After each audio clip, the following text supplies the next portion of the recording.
pindah milik. Apa yang diberi oleh orang hidup sebelum mati sah. Walaupun perbuatan itu salah. Seorang laki-laki pernah jumpa Nabi, dia kata aku nak beri ke anak puang aku harta aku. Nabi tanya, dah anak lakimu? Tak beri. Tak boleh gitu. Tapi di segi fiqh daripada hadis itu, beri masa hidup tetap sah. Walaupun perbuatan itu zalim. Lepas tu kalau kita ada anak, jangan kita beri separuh tak bagi. Tapi kalau kita hak ni luah, hak ni sepik, tak ada masalah. Asal dah bagi belaka. Tak wajib sama. Okey? Tapi di segi fiqh sah. Kita bagi serma ke anak busu kita, sah dah. Tapi perbuatan itu zalim di sisi syarak.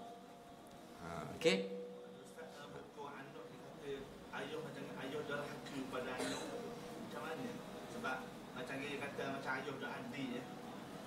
Tidak adil bukan derhaka. Tidak adil itu hukum fiqh. Segi hukum syarak saja. Jadi akhirat ayah itu akan diadili balik. Kenapa begitu begini. Tapi kalau dia memang dia beri sedikit kerana nak menyakitkan hati atau mengurangkan hak anak, haram. Tapi kalau dia beri banyak kepada anak bungsu, melihat kepada keperluan lebih pada orang lain, harus. Okey?